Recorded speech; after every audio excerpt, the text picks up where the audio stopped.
Good evening, guys. Appreciate the patience and the readiness and awareness for this quick fire round just to catch up. Um, if you bear with me, I will get this on the way ASAP. Saw a note from Scott saying that he would appreciate getting his game out of the way first, which I think we can. Steve is here as well, so indeed, yeah, absolutely. Los Santos against Dudley Hill. We can go that. We can do that first. Um, quick look at the standings. Oh my goodness. Steve is here, Alex is here, Ian Edwards is here as well, as expected. Excellent, excellent, excellent. Hope you can hear me. Hope the picture and sound quality is all good as usual. Quick look at the tonight's fixtures will reveal that it's only Stackington of the top teams that's in action, I guess, and it's mainly down at the bottom. We have a bit of a big battle here, and Los Santos could sneak in to the top. So could East Coast. Dudley would, even with a win, still be a bit short, but with an extra game in hand, Burn looking to pick up points, obviously, and Sanctity especially looking to pick up points as well. We have these three fixtures this evening. We'll go Dudley Hill, Los Santos, then we'll go Northern Burn against Sanctity. Ross on holiday, but I have got instructions, and then East Coast against Stackington will be the last game of the evening, if there's no objections to that. So, without further ado, let's get into the first game of the evening. Dudek is still the reserve. Marcus is on goal. Slight change to the tactics here for Los Santos, and we had Welsh in central midfield. Last time out, he's been pushed up to AMC. Nikiforenko is the highest influence player, apart from Dede, I think. Scott, if you're happy or unhappy with your captaincy, then please let me know, and we'll change that before the game kicks off. So a slight tweak to the tactic for Los Santos, and that's how they line up. Dudley Hill, not much has changed for them. Collins, who started, got injured. Franca starts instead of him. He also replaced him in the previous game. Ariel Ortega is still in there. Presumably not for long. I, I don't know. He's not really lived up to expectations, I guess. 650 average and not done anything in his first six games. I think the manager would probably be expecting a little bit more from him. He does have Brosik on the bench, who didn't do anything the last time he came on. So I guess he's sticking with Ortega just for a little bit longer, just to see how that's going to work out. But anyway, it's first game of the evening. It is Dudley Hill at home against Los Santos. And here we go. Apologies for the clicking noises. I'm without a mouse at the moment, so you'll have to bear with me. Let's kick this one off and see how it goes as Dudley host LSK. Oh, Nikiforenko looking dangerous early on for Los Santos in that AMC role. Obviously, still looking for looking for a replacement for Carlos Jacques. Those goals have to come from somewhere. He's got Cap something has come up from the reserves and gone straight into the starting 11. Maybe he can do something, but it's Roberto Carlos. Normally he is the guy who sets everyone up, but it is him who has taken the chance himself and opened the scoring here for Dudley Hill going into halftime. Can they hang on? Boyd McGregor, the referee, getting himself involved there. Los Santos with a couple of good chances here right towards the end. There's Nikiforenko as well. Lots of Los Santos pressure, but I thought there was more Los Santos pressure, but it does certainly look like there was more Los Santos pressure, but unable to capitalize. In terms of the match report, um, let's see. Roberto Carlos scored jumped above Henshaw, which is clear and which is yeah, no, me neither. And I didn't see him out jump Henshaw's to do it either. So there we go. Scott says roll. It's not been brilliant.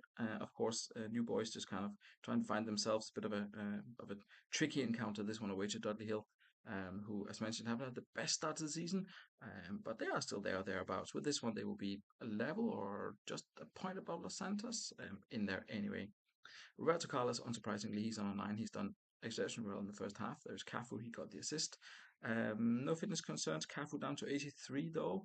Wouldn't say that's a concern as of yet, but we will see if Steve wants to do anything. But a good solid first half from his side. Frank is down on a 6, obviously. Ortega's on a 7, so maybe an early Brosec. We will have to see if Steve wants to do anything at this point. He'll roll till 60, so that's what we're gonna do. Just slowing this down a little bit. Let's see if Los Santos can continue those kind of promising actions that they have right before the end of the first half. Apparently, they couldn't. Petit picks up a yellow for bringing down someone. Um, and it's Dudley Hill still. Roberto Carlos. See Galco fouling Roberto Carlos who lines up the free kick. Dede's won the header as well. I don't know what it is with these short wingers and winning headers today. 6 minutes, very action packed here, the first 6 minutes of the second half. And there is Franca. I mean, Dudley Hill have been the better side, obviously, but maybe a little bit surprising that they're 2 goals up already. There's Tigalco. Hedman beats it away. Tigalco has been a terrible replacement for Carlos Jacques for Los Santos. Will the manager come to regret that when it gets to the business end of the season and the playoffs?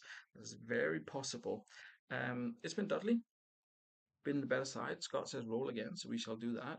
We'll just give a quick look at the performances of the players. Hencho's down on a 6. Tigalco disappointingly on a 6. Nikoforenko on a 6. Cabello as well. The new boy hasn't done anything at all, pretty much. So yeah, not ideal. Dudley, meanwhile, looking fairly solid. Frank is now on an 8. Ortega has managed to creep up to a 7. Roberto Carlos got the other assist. He's on a 10 now. Excellent start for him to the game. And Lucio, Lasisi, everyone is doing pretty good. Cafu is down to 79% fitness though. That is maybe something to consider. But Steve says he'll leave it. Excellent, excellent. Coming up to the last half hour then. Let's see. It's Kluivert unchallenged. Oh, the goal has been disallowed. It was Roberto Carlos getting caught offside. His first negative action of the evening. But they continue to press forward. Dudley, they do look more likely to get a third than Los Santos do to pull one back.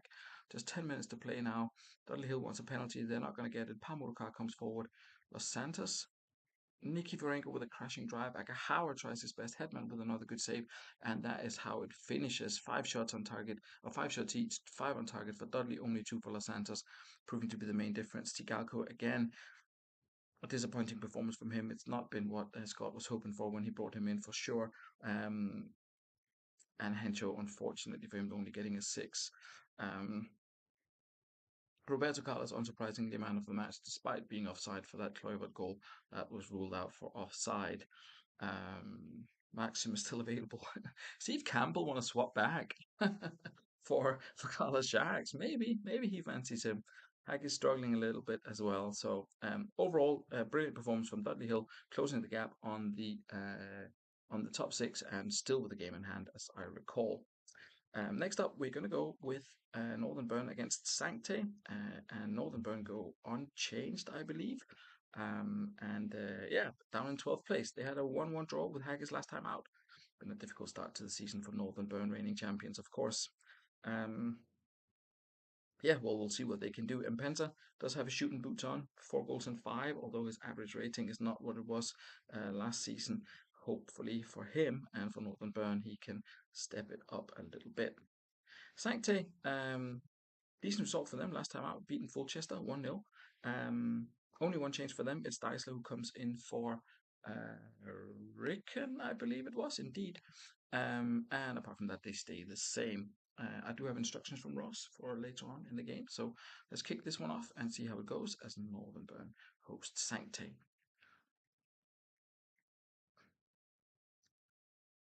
It's 1 or 2 chances for Sancte. I think 1 at least for Sancte, and perhaps Northern Burn.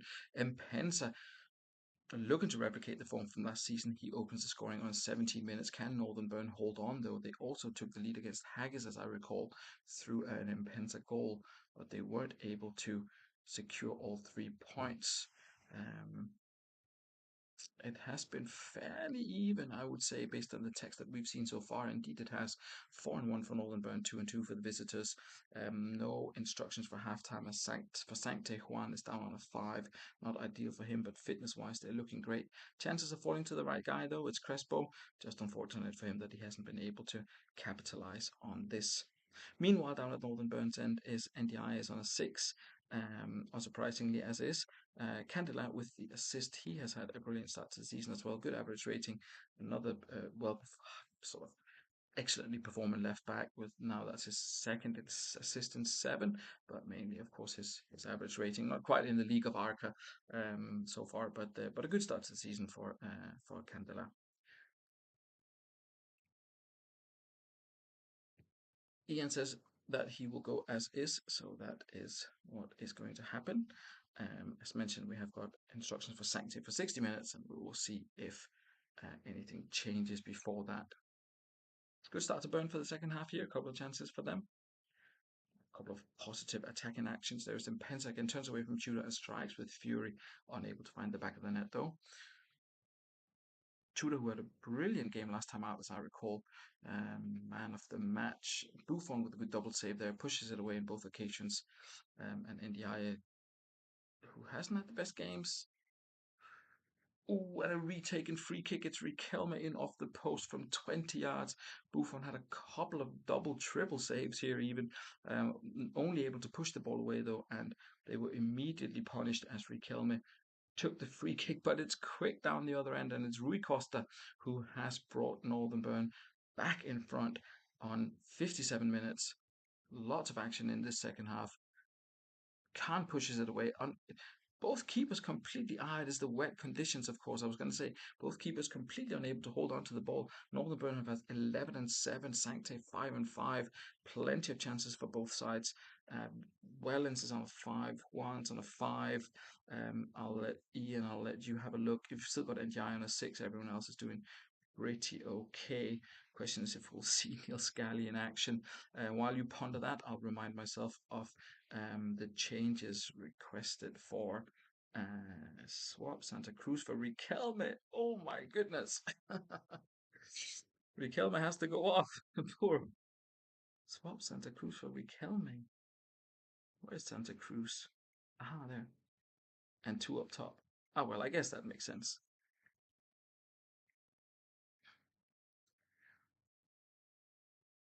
And Mr. Edwards says as is again, and that's how we will do it. 30 minutes coming up. All to play for still. There comes Crespo forward. The big chance. Ooh, and there is Cannavaro, his first goal for Northern Burn. Huge for Northern Burn if they can hold on to this. But there comes Crespo straight back into it, Sancte. They're not giving up here. Northern Burn just not able to close out the games as effectively as they have been in the past. Here comes Aymar, a difficult chance. Tudor and Emmer closed him down. Campbell comes forward. For some reason, there's Vieira Candela straight offside though. 10 minutes, 9 minutes still to play of regular time. 8 here. Lots of action in the second half. Crespo comes forward with a swerving shot, goes just wide. Good idea for the players to really keep shooting. Crespo goes unchallenged past Cannavaro, and Buffon with a good save kicks it away rather than just pushing it to relative safety, which is obviously good for him. And Chris Blaine there, the referee, has spotted an earlier incident which sort of thwarted Sancte's attempts at coming forward, and it finishes 3-2 Northern Burn. Ian Edwards will be delighted with the result. He will be disappointed with the performance in terms of their defensive frailties, conceding 2 against Sancte here. Excellent performance from the away side, unable to hold to limit Northern Burn though, but the 2 goals away from home at Northern Burn is definitely not a poor performance. Sean Davis only gets a 6, although he gets an assist. I don't know what he's done wrong. And Crespo in amongst the goals. Riquelme with that direct free kick one as well. Obviously, not a bad game for Sancte at all. Meanwhile, Northern Burn assist for Pablo Aymar and for Candela. Fabio Cannavaro got the goal that sealed the deal, the 3rd goal of the game. He gets man of the match, so an excellent signing that he's proven to be. Yeah, excellent from Northern Burn, but allowing that many chances, 9 and 7 at home, that's not very Burn-like. But here we are. Last game of the evening, Alex against Dimples East Coast. Riquelme doing Riquelme things. Absolutely,